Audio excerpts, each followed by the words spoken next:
Monthly expense भैया कितना होगा, मंथली खर्चा कितना होगा। मैं पर्म में हूँ, ओरेमबर्ग में हूँ, समारा में हूँ, पेंजा में हूँ, यहाँ हूँ, वहाँ हूँ, उराल में हूँ, मेरा मंथली खर्चा कितना आएगा। सबसे पहले यदि आपने सब्सक्राइब नहीं किया तो आपसे एक नम्र निवेदन है कि आप सब्सक्राइब कर लीजिए। मेरा नॉट सब्सक्राइब वाला परसेंटेज आप यहाँ देख सकते हैं, आपको दिख जाएगा कि मेरा जो व्यूअरशिप है उसमें जो बिना सब्सक्राइब किए वाले ज़्यादा लोग हैं वो कितना परसेंट है, लगभग 70% के आसपास जो सब्सक्राइब नहीं किए वो देख रहे हैं। तो ऐसा मत करिए, थोड़ी मर्यादा रखिए और सब्सक्राइब करिए। बाकी hello guys, welcome back to my channel. My name is Lokesh Raut. I am a final year medical student at Orenburg State Medical University और वापस से अपने ब्लैक शर्ट वाले अवतार में डॉक्टर लोकेश राउत पधार चुके हैं। अब होगा घमासान। देखो, मंथली एक्सपेंस एक ऐसा टॉपिक है हमेशा से मेरे लिए बहुत ही कॉन्ट्रोवर्शियल टॉपिक रहा है। मैंने जो लास्ट मंथली एक्सपेंस की वीडियो बनाई थी उसमें मैंने ऑलमोस्ट 6-7 थाउजेंड बताया था कि उसमें आप गुजारा कर सकते हो। उसके बाद बहुत सारे शायद उसमें वीडियो बोला था कि उसमें अगर आप दारू पीते हैं, आपके ज़्यादा शौक है ऐसा, तो उसमें कुछ शायद मेरे सीनियर्स ने वीडियो देखा था, तो मेरे सीनियर्स ने मेरे दोस्तों को बोला था कि ये क्या बोल रहा है, इतने में किसी का होता है क्या, ऐसा छोड़ो। देखो, आप सभी लोग रशिया में रहेंगे तो जो आपको पता है कि आपका जो हॉस्टल का एक्सपेंस है वो आप पहले ही पे करते हो। अपने यहाँ पे ऐसा बहुत ही रेयरली मंथली एक्सपेंस वाला सीन हो, मंथली आपको पे करना पड़ता है हॉस्टल का, नहीं तो सब लोग ईयर का ही भरते हैं। शायद फार ईस्टर्न फेडरल में आपको 3-3.5 हज़ार रुपये आप शायद मंथली भी आप डॉर्मेट्री का आप पे कर सकते हो। लेकिन मोस्टली आप जो हॉस्टल का है रशिया में आप उसको ईयरली पे करते हो। किसी का 12,000 होता है, किसी का 25, 30, 35, डिपेंड्स ऑन यूनिवर्सिटी। वो तो अलग हो गया, मतलब आपका रहने का तो खर्चा है ही नहीं, वो मान के आप अलग चलिए। आपका मेन जो खर्चा आता है वो आता है खाने का और ट्रैवलिंग का, ठीक है। अपन सबसे पहले बात करेंगे ट्रैवलिंग की कि आप भैया ट्रैवल कैसे। तो आप जब अपने हॉस्टल से अपने क्लासेस को जाएंगे तब तो आपको ट्रैवल करना पड़ेगा ना, ऐसा तो उड़ के तो नहीं आते अपन। अब कुछ यूनिवर्सिटी है जो सब कुछ उसमें आपको इन कैंपस होता है, ठीक है, आपको एक ही जगह पे सब कुछ होता है। बट MBBS एक ऐसी चीज़ है जिसमें 3-4 डिपार्टमेंट में काम खत्म नहीं हो सकता, ठीक है। आपको हॉस्पिटल, ये हॉस्पिटल, वो हॉस्पिटल, ये डिपार्टमेंट, वो डिपार्टमेंट, आपको कहीं ना कहीं ट्रैवल करना पड़ेगा। आपको इन कैंपस मिलेगा तो अभी आपको कुछ सब्जेक्ट इन कैंपस मिलेगा, लेकिन आपको मोस्ट ऑफ सब्जेक्ट के लिए आपको ट्रैवल करना पड़ता ही है, ठीक है। रशिया का मैं रूल बताता हूँ, बहुत सारी यूनिवर्सिटी में आपको जो अच्छे सिटी में है, जैसे समारा हो गया, मेफी हो गया, तो इन सब जगह पे क्या है, कजान हो गया, इन सब जगह मेट्रो अवेलेबल है। बच्चे मेट्रो से भी कुछ सफ़र करते हैं। इन सिटी में ट्रैम्स भी होती है। ट्रैम मतलब जो रास्ते के बीच में जो पटरी होती है, रास्ते पे जो पटरी होती है उसको ट्रैम बोलते हैं। तो उराल में ट्रैम्स है, समारा में ट्रैम्स है। उसका एक स्टूडेंट का कार्ड बनता है। उसके हिसाब से आपको, अगर आपने 1 महीने का आपका कार्ड निकाला ट्रैम्स का, तो आपको 17 रूबल्स पड़ता है। वो एक टाइम जाने का 17 रूबल्स पड़ता है। आप उस ट्रैम में बैठोगे, लगभग 40-45 मिनट में आप अपने डेस्टिनेशन पहुंच जाओगे, ठीक है। रशिया में आपको कभी भी ऐसा नहीं मिलेगा कि भैया मैं वहाँ जरूर उसके अलग फेयर, वहाँ जरूर उसके अलग फेयर, ऐसा नहीं होता। आपको एक कॉमन फेयर मिलेगा। आप कहीं भी उतरो, कहीं भी जाओ, अगर वो उन्होंने उस सिटी का बनाया हुआ है उतना ही फेयर होता है, ठीक है। और वो लोकेशन टू लोकेशन होता है। अब जैसे मान लो मेरे यहाँ ओरेमबर्ग का जो हॉस्टल है वहाँ से मेरे को जाना है वॉस्कर, उसका एक फिक्स वो जो रूट, वो जो मैं बस पकड़ता हूँ, एक बस का एक फिक्स फेयर होता है। तो हर एक ट्रैम का एक फिक्स फेयर होगा। ये ट्रैम इन जगह जाती है तो इसका 17 रूबल है। तो आप कहीं पे भी उतरेंगे उस जगह पे तो आपको 17 रूबल देना पड़ेगा। तो हर एक बस का एक फिक्स फेयर होता है, वो 25, 30, 32, 28 ऐसा फेयर होता है। यदि आप मान लो कि ट्रैम्स आपके पास नहीं है, फिर भी आपका 30 रूबल्स के आसपास बस से पैसा लगता है, 30 रूबल्स के आसपास एक टाइम का। आने जाने का यदि आप पकड़ेंगे तो हो गया 60 रूबल, ठीक है। यदि आप लगभग मान लो मैक्सिमम एक 30-32 रुपये की बस आती है, तो कैलकुलेशन को इजी करने के लिए हम लोग 30 रूबल्स पकड़ेंगे। तो 30 रुपये यदि आप एक टाइम का जाने का कॉलेज खर्च करते हो, वापस आने के लिए आपको 30 लगेगा, और तो ये हो गया 60 रूबल, 60 रूबल। यदि अगर आप रोज बस से ट्रैवल करते हैं, मान लो कि आपका दिन का लगभग 60 रूबल्स आपका खर्च होगा, ठीक है। एक महीने में लगभग 30 दिन होते हैं, उसमें से 4 संडे होते हैं, उस दिन तो आप क्लास जाते नहीं हो, तो बचे 26 दिन। उसमें भी अपन ट्रैवलिंग अपने कैलकुलेशन के लिए इजी पकड़ने के लिए अपन पकड़ेंगे 25 दिन। तो 25 को यदि आप 6 से मल्टीप्लाई करेंगे होता है 1,500 रुपया। यदि आप 25 दिन रोज 60 रूबल खर्च करते हैं अपने बस के लिए, तो आपको 1,500 खर्च करना पड़ता है। अब इसमें ये अपना बेसिक हो गया, बेसिक प्लान जैसे एयरटेल का मैंने अभी वाईफाई लगाया है तो मैंने बेसिक प्लान लिया ये वाला, ठीक है। तो मेरे को ये 3,300 रुपये का 6 महीने का पड़ा विदाउट DTH। अगर आप लेते हो तो, अगर आप DTH के सामने भी लेते हो तो आपको सिर्फ 4 महीना पड़ता है। सो अभी मैंने वाईफाई लगाया क्योंकि बहुत वाईफाई का इशू आता, लाइव में जा रहा था। तो 1,500 रुपये आपका, यदि आप बस से ट्रैवल करते हैं, आपको बस से ट्रैवल करना है, यदि कोई बच्चा सच में पैसा बचाना चाहता है तो उसको बस से ट्रैवल करना पड़ेगा। बस से ट्रैवल करना है बहुत कठिन काम है। क्यों? क्योंकि बस से आपको टाइम ज़्यादा लगता है। सबसे पहले आपको लगभग 40 मिनट से लेकर 1 घंटा तक लग जाएगा जनरली, क्योंकि बहुत धीरे धीरे बस चलती है, हर एक स्टॉप पे रुकती है, बहुत घूम के जाती है। और आपको बस पकड़नी, यदि आपका सुबह 8:30 बजे का क्लास है, कम से कम आपको 7, सवा 7 तक आपको बस स्टॉप पे होना पड़ेगा। और रशिया में इतनी ठंड में सुबह उठना और बस से जाना, मतलब प्रॉपर आपको आपके इसमें बहुत विल पावर होना चाहिए। करने को पड़ सकते हैं, मैंने किया, हमने किया है, हमने बस से ट्रैवल किया। मेरा व्लॉग्स देखो, सुबह सुबह की बस मैंने उठ के पकड़ी है, क्योंकि रशिया में लगभग आपको सुबह 10, साढ़े 10 तक आपको अंधेरा ही मिलेगा, 10, साढ़े 10। तो आप जब भी 7 बजे 8 बजे उठ के बस स्टॉप भी जाओगे ना, आपको लगेगा कि सुबह 4 बजे इतना अंधेरा होता है, ठीक है, 7-8 बजे भी। सो एक कठिन टास्क है लेकिन यदि आपको अपना पर्सनल एक्सपेंस मैनेज करना है, आपको ये करना पड़ेगा। मान लो आपने पूरा बस से ट्रैवल किया तो आपका 1500 रुपये ट्रैवलिंग लग गया।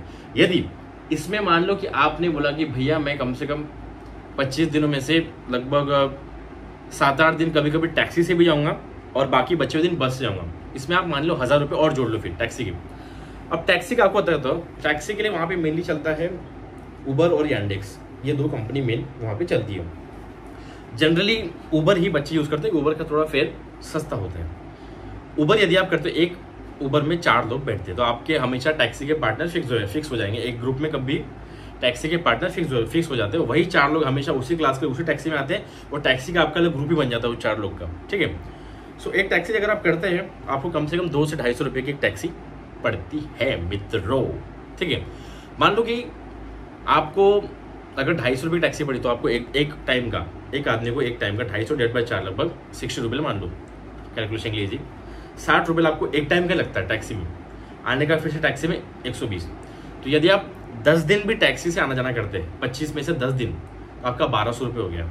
और बाकी 15 दिन यदि बस से आते हैं तो 15 6 90, तो 900 और 1200 लगभग 2100। सो मान लो कि रफली यदि आप टैक्सी प्लस बस ऐसा करते हो तो आपको लगभग 2500 रुपये आपको लगेगा, जो कि एक जनरली आदमी ऐसा करता ही है। कभी कभी आप लेट हो जाते हो तो कभी कभी आप मतलब लगभग आप 1/3 आपके डेज जो है वो बस से वो आप टैक्सी से करते हो, और 2/3 आपके जो ट्रैवल है महीने का वो आप बस से करते हो। तो ऐसा आपका रफली 2100, अगर मेरा कैलकुलेशन बैठ रहा है, तो हमेशा ऐसा नहीं कि 250 की टैक्सी होगी, मान लो कभी 300 की हो गई, कभी 350 की होगी। तो इसलिए मैंने लमसम में मैं अपना आपको मैं 2500 बता रहा हूँ, 2500। यदि आप बस प्लस टैक्सी करते हैं तो आपको 2500 रुपये पड़ेगा। ट्रैवलिंग आपको 2500 फिक्स है, इतना आपका जाएगा। आप हाँ, अगर आप हमेशा बस से जाते हैं तो बहुत अच्छी बात है, ठीक है। सो अब ये हो गया 2500 रुपये।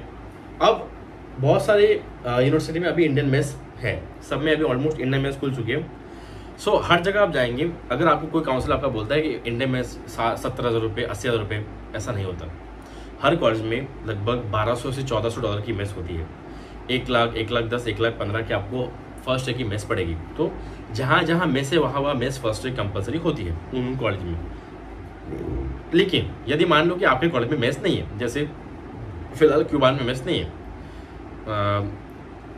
इसमें भी नॉर्थ कोकेशन में मेस नहीं है, ऐसी बहुत सारी सिटी है जहाँ अभी तक इंडियन मेस नहीं है। सो अभी अपन कैलकुलेट करेंगे खाने का बजट। सो रशिया में सबको पता है कि इट्स अ कोल्ड कंट्री, और जहाँ इतनी सर्दी होती है, बर्फ़ होती है इतना महीना, वहाँ पे भाजीपाला या वेजिटेबल्स का जो ग्रो होना है ये प्रैक्टिकली पॉसिबल नहीं है।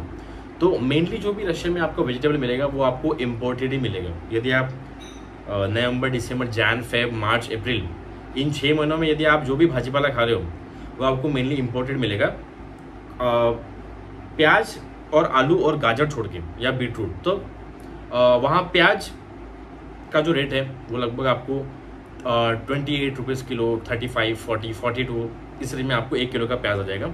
आलू भी same, it's almost the same, 30, 35, 40 के आसपास आपको आलू भी मिल जाएगा। सो ये 2 है मेन ज़रिया जिससे आप अच्छा खासा अपना बचा सकते हो पैसा। फिर वहाँ पे जो दाल है जिसकी अपन दाल खाते हैं वो आपको मिलेगा 38 का 800 ग्राम, मतलब लगभग 900 ग्राम, 800-900 ग्राम के आसपास, 1 किलो के आसपास आपको 38, 40, 45 की दाल मिल जाएगी। फिर चना भी आपको वहाँ मिलता है, चना भी आपको वहाँ मिल जाएगा लगभग 100 रुपये के आसपास, 1 kg का चना मिलेगा आपको 100 रुपये किलो। आपको वहाँ पे शिमला भी मिल जाएगी। शिमला थोड़ी आपको शिमला महंगी मिलेगी, सर्दियों में शिमला महंगी होती है, 200-250 रुपये किलो। टमाटर भी आपको सर्दियों में 200-250 रुपये किलो। जो मैंने बता रहा हूँ ना, नवंबर, दिसंबर, जनवरी, फरवरी, मार्च, अप्रैल, ये 6 महीनों में सब्जी बहुत महंगी होती है क्योंकि बहुत ठंड होती है। इसमें आपको सब इम्पोर्टेड ही लाना पड़ता है, इम्पोर्टेड ही मार्केट में आता है, ठीक है, फ्लेक्स, ठीक है। सो आपको पत्ता गोभी आपको सस्ती मिलेगी। पत्ता गोभी आपको लगभग 15 रुपये किलो के आसपास, अगर आप बड़ा पत्ता गोभी लेते हो तो आपको 78-60 रुपये में अच्छा खासा 3-4 किलो का बड़ा पत्ता गोभी आ जाएगा। सो अब यदि आपको एक्सपेंस मैनेज करना है तो मान लो आपने एक दिन बना लिया आलू, ट्यूसडे बना लिया दाल, फिर बना लिया चना, फिर बना लिया पत्ता गोभी, फिर आपके पास होता है बहुत सारी अलग दाल भी आती है। जैसे आपको वहाँ पे ये मिलता है क्या बोलते हैं उसको, मोट बोलते हैं हम लोग, मूंग भी बोलते हैं, मूंग नहीं, मराठी में मोट बोलते हैं, और उसको मसूर, पता नहीं, जो स्प्राउट्स है ना, स्प्राउट्स वो भी मिलता है उधर, हरी वाली मूंग मिलती है। तो हाँ, हरी मूंग मिलती है वहाँ पे। सो वो भी आप बना सकते हो। सो यदि आपने ट्राई किया कि आप एक दिन आलू, एक दिन चना, एक दिन दाल, एक दिन मसाला चावल, कभी अंडा करी या कभी चना, कभी चिकन, ऐसा खाओ, तो आपका एक हफ्ता का आपका अलग अलग आप अपना रोज फिक्स करके ये चीज़ कर सकते हो। तो अगर मैं आपको जनरली गिनाना चाहूँ खाने का, सो इसमें अभी अगर मैं एग्जैक्टली गिनाऊँ तो मसाले जो होते हैं वो सब आदमी के पास, घर से सबके पास मसाले ऑलरेडी होते हैं। तो मसाले का तो खर्चा आपको आएगा। मैंने अगर आपने मेरी लगेज पैकिंग वाली वीडियो नहीं देखी तो वो जाके देख लीजिए। मैंने उसमें बताया कि कौन से मसाला लाने हैं। तो टिकट, हड़द, ये सब आपको लाना है। नमक यहाँ मिलता है, जीरा, मोहरी, ये सब आपको कैरी करना है, धनिया पाउडर, गरम मसाला, ये सब आपको कैरी करना है। घी आपको रशिया से आपको यूटेंसिल्स भी कैरी करनी है। मैंने सबको बताया कि कुकर एक आपको लाना है, कम से कम 3 लीटर का कुकर सबके पास होना चाहिए, और एक कढ़ाई, बाकी एक प्लेट, चम्मच, वाटी और ग्लास, ठीक है। तो यदि आपको मान लो कि एक तेल की बोतल 1 लीटर की आपको 1 हफ्ते की लगती है, 1 हफ्ते में आपको 1 लीटर तेल 6-7 दिन आपको आराम से चल जाएगा। तो 80-85, अगर अच्छा खासा क्वालिटी का भी आपने खाया तो 100-120 रुपये की तेल की बोतल आती है, ठीक है। सो 1 हफ्ते में आपको मान लो 120 रुपये का तेल लग गया। मसाले आपके पास में, इसको छोड़ के आपको क्या लगेगा, सिर्फ भाजी पाला, ठीक है। मान लो एक आदमी को, एक सिंगल पर्सन को एक दिन में लगभग, अगर ऐसा गिने सब, मान लो कि लगभग भाजी पाला कितना रुपये लगेगा। जैसे अगर आलू 40 रुपये किलो है, प्याज 40 रुपये किलो है, आधा किलो भी गिने, तो मेरे हिसाब से अगर आप, चलो ज़्यादा गिनते, अपन थोड़ा ज़्यादा कैलकुलेट करते कि 50 रुपये का अगर एक आदमी को भाजी पाला लगता है, 50 रुपीज़ का वेजिटेबल्स, यदि आप एक दिन में आपको 2 टाइम मिला के 50 रुपये का वेजिटेबल लगता है, तो 50 का हो गया वेजिटेबल। फिर वहाँ पे चावल के रेट है 80, 90, 110, 120, 100 रुपये किलो में आपको अच्छा चावल आ जाएगा। सो यदि एक सिंगल पर्सन है तो उसको मेरे हिसाब से 1 किलो चावल उसको कम से कम, अगर ऐसा भी नहीं माने तो ऐसा मान लो कि आपको 2 किलो चावल लग जाएगा। 2 किलो चावल आपको लगेगा 1 हफ्ते का, मान लिया मैंने कि मैक्स पकड़ के चल रहा हूँ। तो हो गया 200 रुपये का चावल, 100 रुपये की तेल की बोतल, कितना हो गया 300 रुपये, 50 रुपये का एक दिन का भाजी पाला, यदि 6 दिन के हिसाब से करेंगे तो हो गया कितना 15 to 6 300। तो 300, 200 का चावल 500 और 100 रुपये का तेल 600। और आटे का एक पैकेट पकड़ लेंगे लगभग, अगर आप 2 किलो आटा आपको 1 हफ्ता चल जाएगा, 2 किलो एक सिंगल आदमी है तो 50 रुपये का आटे का पैकेट है। तो कितना हो गया 300 रुपये का भाजी पाला 6 दिन का। अब 7 दिन मान लो इधर उधर कर लेना, मैंने चावल भी तो ज़्यादा गिना 2 किलो, तो 300, 200 का चावल 500, 100 का तेल 600 और आटा 650। तो 650 को यदि आप 4 से मल्टीप्लाई करेंगे तो सर ये होता है 2400 और 50 कितना हो गया 2600। तो लगभग इसको मोटा मोटा और मान लीजिए कि आपने कभी चिकन खा लिया, अंडे खा लिए, तो 200 रुपये किलो चिकन आता है, इसमें आप और 400 रुपये जोड़ लीजिए। तो मेरे हिसाब से, और आपने बाहर का बाद में देखेंगे, सो मोटा मोटा यदि आप बेसिक अगर आप 50 रुपये का भाजी पाला दिन में खाते हो, इसमें अगर और अपना ऐड भी करेंगे तो 2600 टोटल थी। इसको राउंड ऑफ कर लीजिए 3000 रुपये, कितना हो गया 3000 रुपीज़ का आपको मेरे हिसाब से तेल, चावल, आटा और भाजी पाला आपका 3000 हो गया। अपन ने 2500 रुपये ट्रैवलिंग का गिना था, कितना हो गया 5500 रुपये। अभी अपन ट्रैवलिंग कर चुके हैं, उसमें अपने कैब और बस का गिना है। 3000 रुपये में आपका आराम से भाजी पाला, तेल, ये सब हो जाएगा, आराम से हो जाएगा। 50 रुपये का भाजी पाला आप दिन में खा लो, बहुत इनफ है 50 रुपये का। ये हो गया 3000 रुपये, कितना हो गया ट्रैवलिंग 2500, खाने का 3000 रुपये, 5500 रुपये। अभी मान लो कि आपको कभी मन कर गया बर्गर, पिज़्ज़ा, ये सब खाने का, कभी आप क्लास से आके कभी आपने बाहर खा लिया, बर्गर खा लिया, पिज़्ज़ा खा लिया, तो मान लो इसका मैं आपको देता हूँ लगभग, आपका जो अलाउंस है वो 2.5, 3, 5.5 आप पहुँच के दे, मान लो, और 1500 रुपये खर्च कर लो, आप लो और 1500 रुपये, ठीक है। 1500 रुपये यदि मैं आपको देता हूँ, ठीक है। सो अगर आप लगभग 300 रुपये भी एक टाइम की आप बर्गर पिज़्ज़ा में खर्च करते हो, तो एक महीने में आप 5 बार बर्गर पिज़्ज़ा 300 रुपये का आप अपना फास्ट फूड खा सकते हो। तो 5500 में, और अगर आप 1500 रुपये अगर ऐड करेंगे आपके फास्ट फूड के, या एक्स्ट्रा बाहर आपने कुछ भी खा लिया, कुछ भी चॉकलेट या कुछ भी जूस वूस, पेप्सी वेप्सी, कुछ भी 1500 रुपये और ऐड भी कर दिया आपने, 300 रुपये दे रहा हूँ मैं। 300 रुपये का बर्गर पिज़्ज़ा तो लगता भी नहीं है, आदमी एक बर्गर पिज़्ज़ा मान लो सिंगल आदमी आपने खा भी लिया, तो 5500 और 1500, ये हो गया आपका 7000 रुपये।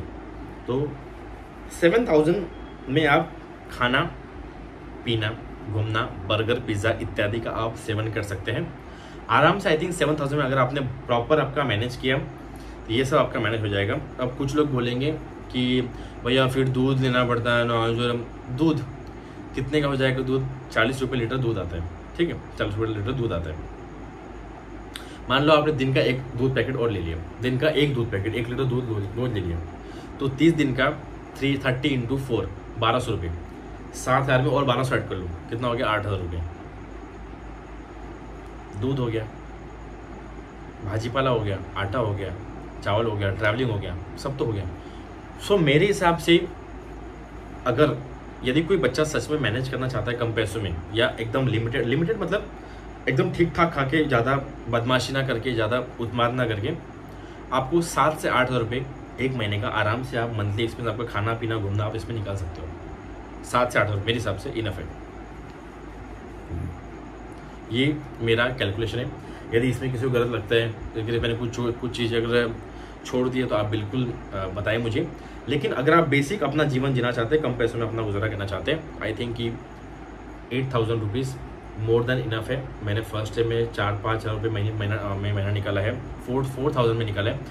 और 2019 में जब मैं गया था 12 रुपये किलो आलू, 12 रुपये किलो कांदे, ये सब था, तो उस टाइम रेट भी कम थे। लेकिन आज की रेट में यदि 7 to 8000 में आराम से अपना खाना पीना, फास्ट फूड, अगर आपको और कटौती करना तो आप बाहर मत खाइए, उसका 1000 रुपये चाहिए, फिर ये सब चीज़ें आप कर सकते हो। तो 7 to 8000 मेरे हिसाब से, 7 से 8000 सारे पेरेंट्स अगर देख रहे हैं, कहीं भी आप जाएंगे किसी भी सिटी में, हाँ ये पीटर्सबर्ग और मॉस्को को छोड़ के यहाँ बहुत महंगा है, बाकी हर जगह आपका 7 से 8000 रुपये महीने में आपका मेरे हिसाब से हो जाना चाहिए। तो ये है जी सर आपका मंथली एक्सपेंस।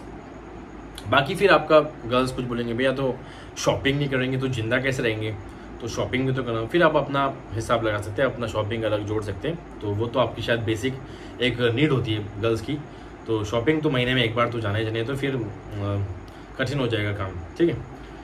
एंग्जाइटी होने शुरू हो जाती है गर्ल्स को यदि शॉपिंग नहीं किया तो, ठीक है। ये एक लाइट हार्टेड जोक है, इसमें कोई भी फेमिनिस्ट आ गए अभी आप ऐसा कर रहे हैं, हमको ऐसा बोलते हैं, प्लीज़ इसको एक कैजुअली ले, ठीक है, ज़्यादा बदमाशी ना करें।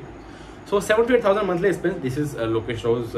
ये इसमें भी नीचे देखना कुछ ना कुछ होशियार जो होंगे वो कमेंट्स आएंगे कि यार भैया आप मेरे को करके दिखाओ, ऐसा पॉसिबल है क्या, मेरे को तो 15 जो भी लग जाते हैं। कुछ नहीं लगता, ऐसा बकवास है।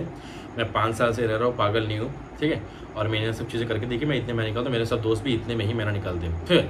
फिर अगर आप यदि इसमें कोई जिम अपना ज्वाइन करता है तो उसका 1500-2000 रुपये आप जिम का ऐड करते जिम का, तो आपका 10,000 रुपीज़ आप मंथ मान लीजिए। यदि आप जिम जाते हैं तो 10,000 रुपये आपका मान लीजिए, ठीक है। फिर आप बोलेंगे भैया प्रोटीन ये एग्स वेग्स ये, फिर आपका भाजी पाला इधर भी तो पैसा कट होगा ना, फिर आप भाजी पाला भी तो नहीं खाएंगे, ठीक है। सो मेरे हिसाब से अगर आप जिम में जाते हो तो 10,000 रुपये महीना आपको इनफ होना चाहिए, दैट्स माई विश। और आप कभी भी ये मत गलती करिए कि आपको पता है कि अभी बाहर आप रहते हो तो आपके पापा 1 तारीख को पैसा डाल देंगे, तो अननेसरी फिर भैया मेरा पापा यार 15 को पैसा खत्म हो गया यार, ऐसा मेरा वैसा पैसा खत्म हो गया, इधर इतना पैसा लगता है। अपने माँ बाप से झूठ मत बोलिए, ऐसा मत करो यार, क्योंकि वो जो पैसा कमा रहे हो आपका ही पैसा है, जो खर्च हो रहा है ना, ठीक है, जो खर्च हो रहा है पैसा वो आपकी इसमें से ही खर्च हो रहा है, ऐसा कोई बाहर का तो पैसा नहीं, आपकी फैमिली का ही पैसा खर्च हो रहा है। तो थोड़ा हर महीने ट्राई करो कम से कम 1,000 रुपये सेव करो, ताकि अगले महीने 8,000 नहीं तो 7,000 ही मांगने पाए, फिर और 1,000 सेव करो और कुछ कम पैसे मांगने पड़े। एक दिन ऐसा एक महीने तो पापा बोलो पापा यार मेरे पास मैंने जो सेविंग्स किए उसमें मेरे पास 6-7,000 रुपये बच के, इस महीने मेरे को आप पैसे मत भेजना, मेरा चल जाएगा। तो कभी ऐसा करो, उसको उनको पेरेंट्स को एक्सप्लॉइट मत करो, कोई मतलब नहीं, तुमको बहुत मजा आएगा कि यार मैं जितना मांगता हूँ मेरे को मिल जाता है, लेकिन शर्म आनी स्टार्ट हो जाएगी कुछ दिनों में, ठीक है। ऐसा ना करिए। बाकी भैया मेरा दोस्त तो पब जाता है उसको मेरे को भी जाना पड़ेगा, फिर वो आपके तमाशे है। मैंने मंथली एक्सपेंस बताया, इसमें मैंने तमाशे इंक्लूड नहीं किए। तमाशे, बदमाशी, सिगरेट, दारू ये जो है ये अलग है, ये अपना है नहीं, ये जोन ही नहीं अपना, ठीक है। मैंने बहुत ही हेल्दी लाइफस्टाइल के हिसाब से अच्छे खासे पैसे ऐड किए, हर चीज़ में पैसे ऐड किए।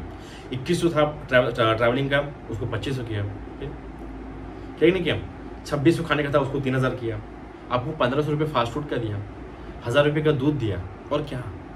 तो ये मेरा जजमेंट है। और बहुत बहुत धन्यवाद देवी और सज्जनों। ये सुन के हो सकता है कि सारे पेरेंट्स बोले कि वाह तो बहुत बढ़िया बता दे लोकेश ने, बेटा लोकेश मैंने बोला है कि 7,000 रुपये खर्च नहीं करना, इसके ऊपर मांगा तो देख दो अभी। तो ऐसा बिल्कुल पूछिए अपने बच्चों से कि पैसा कहाँ जा रहा है, इतना पैसा क्यों खर्च हो रहा है, क्या ऐसा क्यों हम, और उनको बहुत स्ट्रिक्ट रखिए। 1 महीने का इतना पैसा भेज तो बेटा तुमको, या तेजस या ओम या श्रीनिवास, ठीक है, या सौरभ सिंह ठाकुर, कि ये आपका इतना महीना 8,000 रुपये इतने में आपको मैनेज करना है, और बच्चे को मैनेज करना है, वो उसका कॉल है, ठीक है। ऐसा कभी नहीं होना चाहिए मेरा 20 को ही खत्म हो गया, 25 को खत्म हो गया, तो कोई ज़िंदगी मतलब नहीं तुम्हारी। एक तो तुम पहले उनके छाती पे चढ़ के उनकी लाइफ की सेविंग्स पूरी ख़त्म करके अपन अब्रॉड जा रहे हैं। मैं भी ऐसे ही गया था, इसलिए ज्ञान दे रहा हूँ, ठीक है।